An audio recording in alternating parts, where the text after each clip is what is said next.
പറഞ്ഞതുകൊണ്ടാണ് മുഹയ്യിദ്ദീൻ, ദീനിനെ പുനരുജ്ജീവിച്ചവൻ എന്ന അർത്ഥം വരുന്ന വാക്ക് അബ്ദുൽ ഖാദർ എന്ന് പറയുന്ന പണ്ഡിതന് മുഹയ്യിദ്ദീൻ എന്ന പേര് ആ രൂപത്തിലാണ് ലഭിക്കുന്നത്.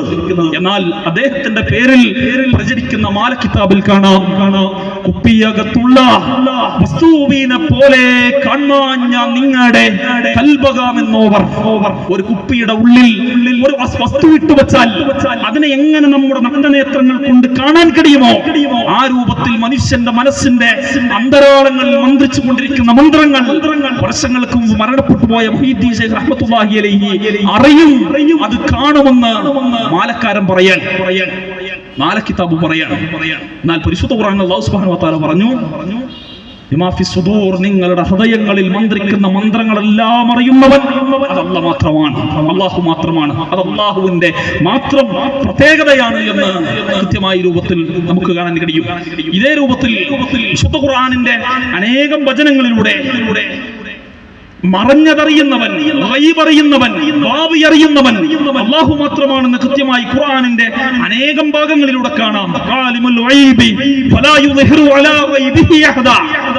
ഭാവി അറിയുന്നവൻ, ഗൈബ് അറിയുന്നവൻ അത് അല്ലാഹു മാത്രമാണ് എന്ന് പരിശുദ്ധ ഖുർആൻ പഠിപ്പിക്കുകയാണ്. വമാ തദ്രീ നഫ്സും മാദാ തക്സിബു ഗദാ. ഭാവി എന്താണ് എന്ന് മുൻകൂട്ടി അറിയാനുള്ള കഴിവ് ഒരു മനുഷ്യനുമില്ല, ഒരു ഇരുകാലിക്കുമില്ല എന്ന് അല്ലാഹു വഹീന്റെ അടിസ്ഥാനത്തിൽ റസൂലുള്ളാഹിയെ പഠിപ്പിക്കുകയാണ്. ഖുർആൻ പറയാ ഭാവി അറിയാൻ കഴിവ് മനുഷ്യന്മാർക്കില്ല. മാല കിതാബിൽ പറയാ അല്ല, ശൈഖ് മുഹയ്യിദ്ദീൻ റഹ്മത്തുള്ളാഹി അലൈഹി നിങ്ങളുടെ ഭാവിയും ഭൂതവും വർത്തമാനവും ഒക്കെ പറയും. നിങ്ങളുടെ മനസ്സിന്റെ ഉള്ളിൽ മറഞ്ഞു കിടക്കുന്നത് പോലും മുഹയ്യിദ്ദീൻ ശൈഖ് റഹ്മത്തുള്ളാഹി അലൈഹി അറിയും, അത് വിശദീകരിക്കുമെന്ന് പറയുമ്പോ മുസ്ലിം ഉമ്മത്തെ ഖുർആനിൽ വിശ്വസിക്കുന്ന, പ്രവാചകന്റെ സുന്നത്തിൽ വിശ്വസിക്കുന്ന, അശ്ഹദു അല്ലാ ഇലാഹ ഇല്ലല്ലാഹ് വ അശ്ഹദു അന്ന മുഹമ്മദ റസൂലുള്ളാഹ് എന്ന് നെഞ്ചിലേറ്റിയ മുസ്ലിമേ, വിശുദ്ധ ഖുർആൻ സ്വീകരിക്കണോ, ആ വിശുദ്ധ ഖുർആനിന് നേരെ വിപരീതം നിൽക്കുന്ന ഈ മാലപ്പാട്ട് സ്വീകരിക്കണോ എന്ന് നെഞ്ചത്ത് കൈവച്ച് ചിന്തിക്കാനാണ് ഈ പ്രോഗ്രാം സംഘടിപ്പിച്ചിട്ടുള്ളത്. ഇത്തരം സംസാരം, ഇത്തരം തൗഹീദി പ്രഭാഷണങ്ങൾ നിങ്ങൾക്ക് ചിന്തിക്കാനുള്ള അവസരമാണ്. ഇത് മാത്രമല്ല, റസൂലുള്ളാഹി സ്വല്ലല്ലാഹു അലൈഹി വസല്ലം തങ്ങൾ പ്രവാചകനെ കുറിച്ച് അല്ലാഹു പറഞ്ഞത് അശ്റഫുൽ ഖൽഖ് എന്നാണ്.